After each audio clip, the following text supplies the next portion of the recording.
Hi viewers, welcome to our channel. ప్రస్తుతం మనతో పాటు ప్రముఖ పొలిటికల్ అనలిస్ట్ అంకమ్మరావు గారు ఉన్నారు. వారితో ఒకసారి మాట్లాడదాం. సార్ నమస్కారం. సార్ నమస్తే అండి. సార్, చంద్రబాబు గారితో ప్రశాంత్ కిషోర్ భేటీ ఎందుకు? వచ్చే ఎలక్షన్స్లో ఆయన ఏమన్నా వ్యూహకర్తగా వ్యవహరించే ఛాన్స్ ఉందా? సో ఇప్పటికి కూడా చాలా సలహాలు ఇచ్చారని కూడా బయటకైతే వినిపిస్తుంది. మరి దీని పట్ల వైసీపీ నుంచి అయితే తీవ్ర విమర్శలు వచ్చాయి. ఎందుకు వాళ్ళంతా విమర్శించారు? కేవలం వాళ్ళు భయపడ్డారన్న ఒక వార్త కూడా వినిపిస్తుంది. సార్, దీనిపైన మీ ఒపీనియన్ ఏంటి? ముందుగా మనం ప్రశాంత్ కిషోర్ గురించి మాట్లాడుకోవాలి అంటే అతను చంద్రబాబు నాయుడు గారితో కలిసి, అది వాస్తవం, లోకేష్ బాబు స్వయంగా తీసుకొచ్చాడని స్పష్టంగా అర్థమైపోతూ ఉంది. అవును. అంటే వాళ్ళతో కలిసి మాట్లాడకుండా, ఏమీ మాట్లాడకుండా అతను రమ్మంటే రాడు కదా. అతను ఆంతరికులందరితో కలిసి ఏదో మొత్తానికి మాట్లాడుకున్న మాట మాత్రం అయితే వాస్తవం. అవును. చంద్రబాబు నాయుడు గారిని కలవాలని వచ్చాడు. దీన్ని గురించి మనం చూసుకుంటూ ఉంటే ఈ ప్రశాంత్ కిషోర్ అనే వ్యక్తి వల్ల ఆంధ్ర రాష్ట్రం, అంటే అతని వల్లే అని నేను అంటలేదు, అతని సలహాల వల్లే వీళ్ళు పాటించినందువల్లే అధికారంలోకి వచ్చాడనేది బలంగా జగన్మోహన్ రెడ్డి గారు చెప్పారు. వాళ్ళ శ్రేణులు కూడా నమ్ముతున్నాయి. సహజంగా ఇలాంటి గెలుపుకి ఒక 5% నుంచి 10% వరకు వ్యూహాలు పనిచేస్తాయి. ఆ పనిచేసిన విధానాల వల్ల, అతను చేసిన కొన్ని తప్పుడు నిర్ణయాల వల్ల, తప్పుడు సలహాల వల్ల ఆంధ్ర రాష్ట్రం ఈరోజు ఇలాంటి అధోగతి పాలైందనేది మాత్రం నిస్సందేహంగా వాస్తవం. దాన్ని దృష్టిలో పెట్టుకొని ఆ రోజు ఏంటంటే డబ్బుల కోసం మాత్రమే పనిచేసేవాడు అతను. ప్రశాంత్ కిషోర్ అనే వ్యక్తి ఎవరు డబ్బులు ఇస్తే వాళ్ళకి చేశాడు. అది తనకు నచ్చిన వాళ్ళతోటి ఆ రోజు ఇతనికి చేసి పెట్టాడు. అధికారంలోకి వచ్చింది. అధికారంలోకి వచ్చిన తర్వాత అతను 2021లో ఒక సొంతంగా పార్టీ ఏర్పాటు చేసుకొని బీహార్లో పాదయాత్ర చేసినప్పుడు, ప్రజలతో మమేకమైనప్పుడు ప్రజలు ఎన్ని ఇబ్బందులు పడుతున్నారు, రాజకీయ నాయకులు చేసే పనులేంటి, నిజంగా ప్రజలకు అందట్లేదు కదా, ఇవన్నీ దృష్టిలో పెట్టుకున్న తర్వాత వాళ్ళ ఇబ్బందులు ఇవన్నీ దృష్టిలో పెట్టుకొని, ఓహో ఇదా ప్రజా జీవితం, మనం పొరపాటు చేసామేమో అన్న అభిప్రాయంతో ఆంధ్ర రాష్ట్రం ఈ విధంగా ఇలా తయారు కావడానికి కారణం తన వంతు ఎంతో కొంత పాత్ర ఉందనే మనస్తాపం చెంది ఆ రోజు పత్రికాముఖంగా అతను ఒక సమావేశంలో చెప్పడం కూడా జరిగింది. నేను తప్పు చేశాను, జగన్మోహన్ రెడ్డి గెలిపించేసి సంపద సృష్టించి సంక్షేమానికి ఉపయోగించాలి తప్ప ఇలా చేయకూడదు, ఇలాంటి వ్యక్తిని నేను గెలిపించిందని మదనపడ్డాడు అని చెప్పని ప్రచారం జరిగింది. నా దృష్టిలో ప్రశాంత్ కిషోర్ అనే అతను యొక్క ఇప్పటి వరకు అతను మొత్తం చూసుకుంటూ ఉంటే, అతను వ్యూహాలు చూసుకుంటూ ఉంటే వికృత రూపం దాల్చింది ఇక్కడ ఆంధ్ర రాష్ట్రంలోనే. మిగిలిన సారి ఇట్లా ప్రచారాల్లో కానీ ఇట్లో కానీ వికృత రూపం అయితే దాల్చలా.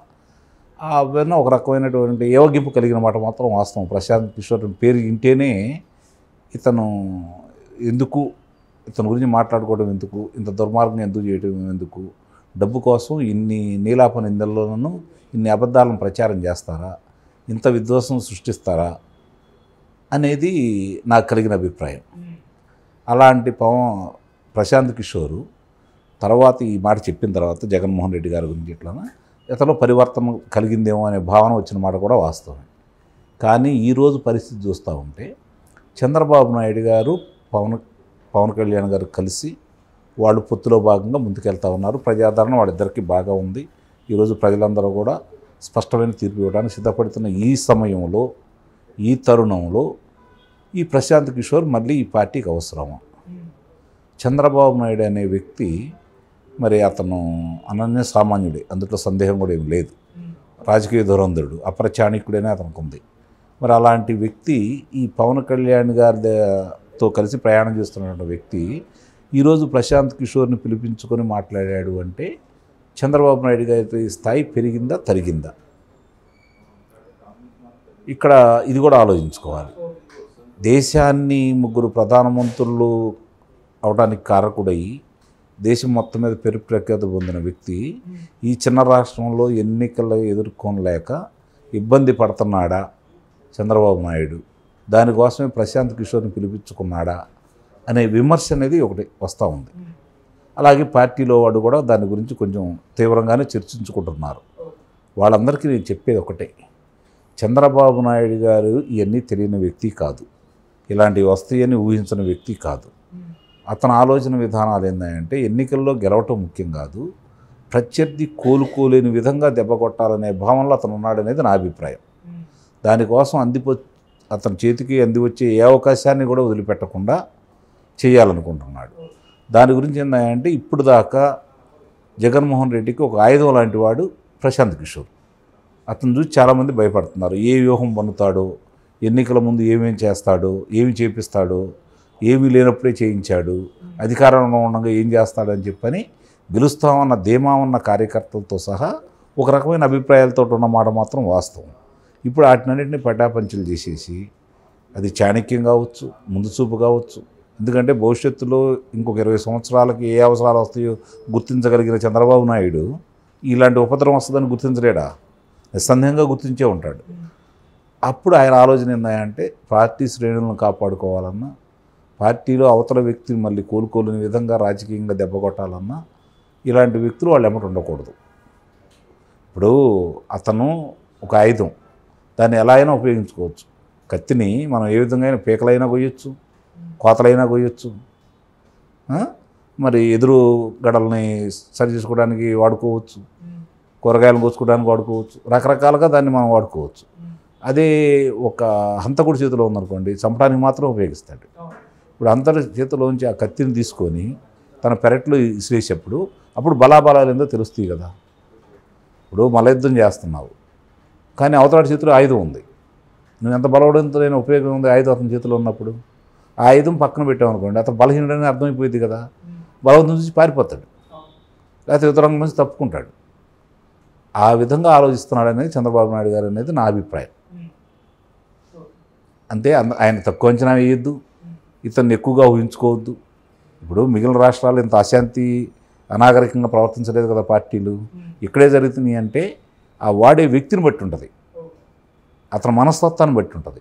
ఇతను తన సలహాలు ఇచ్చి ఉండొచ్చు, ఏం చేయమని ఎట్లా చేయమని చెప్పాను, దాన్ని వాళ్ళు సొంతానికి వాడుకొని ఎట్లా ప్రచారంలోకి వెళ్ళాలా, ఎలా ప్రజలను నమ్మించాలని చెప్పని చేసి ఉండొచ్చు.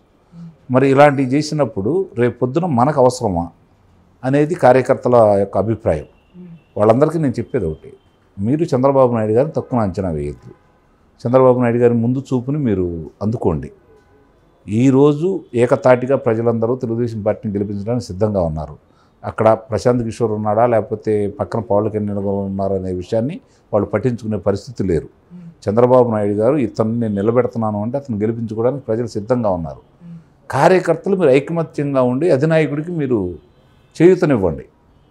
ఎన్నో ఇబ్బందులు పడుతున్నారు మీరు, మీ ఇబ్బందులన్నీ సమసిపోవాలంటే మీలో భేదాభిప్రాయాలు రాకూడదు. అవతల వాళ్ళు మాట్లాడేది అదే, వాళ్ళు అంతకుముందు నేర్చుకుంది కూడా అదే. ఈరోజు ఏమంటున్నారు, అతను బుర్రలో ఉన్న గుజ్జంతా మేము వాడుకున్నాము, మట్టి బుర్ర మీకు ఎందుకని చెప్పి కదా వాళ్ళు మాట్లాడుతుంది.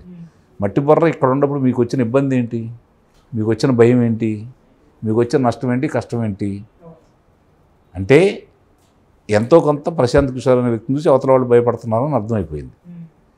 ఆ భయం ఇప్పుడు ఈ కార్యకర్తల్లో లేదు కదా తెలుగుదేశం పార్టీ వాళ్ళలో. మరి మీరు ఎందుకు అలా కొంతమంది అభిప్రాయాలు వ్యక్తం చేస్తున్నారు? వాళ్ళు బాధపడుతుంటే మీరు చూసి సంతోషించండి. ఎందుకంటే ఇప్పుడు దాకా మిమ్మల్ని బాధ పెట్టారు కదా వాళ్ళు శారీరకంగా బాధ పెట్టారు, మానసికంగా బాధ పెట్టారు, ఆర్థికంగా ఇబ్బంది పెట్టారు. ఇప్పుడు మీరు ఏమీ చేయట్లేదు కదా, వాళ్ళు కకావికలు అయిపోతున్నారు, బాధపడుతున్నారు. మీరు చూసి సంతోషించండి. ఇప్పుడు వాళ్ళు బాధపడేదానికి మీరు కూడా మాట్లాడితే మీకు అర్థమేముంది? అధినాయకుడికి మీరు ఇచ్చిన విలువ ఏముంటుంది? ఏ ఒక్క వ్యక్తి సహాయం తీసుకోవాలన్నా ఈరోజు తీసుకోవడం తప్పులేదు. వాళ్ళని అభ్యర్థిగా నిలబెడితే, ఎవరైనా ఇబ్బందికరమైన వ్యక్తిని నిలబెడితే ఆ రోజు ప్రశ్నించండి. ముందుగా అధికారంలో రావాలి, అవతల యొక్క బలాబలాలు కూడా గుర్తించాలి. అతను బలహీనపరిస్తేనే కదా మనం విజయం సాధించేది. అవన్నీ చంద్రబాబు నాయుడు గారు వాడుతున్నారని నేనైతే భావిస్తున్నాను. ఇప్పటికీ అర్థమైపోయిందిగా, కలవరం వచ్చేసింది.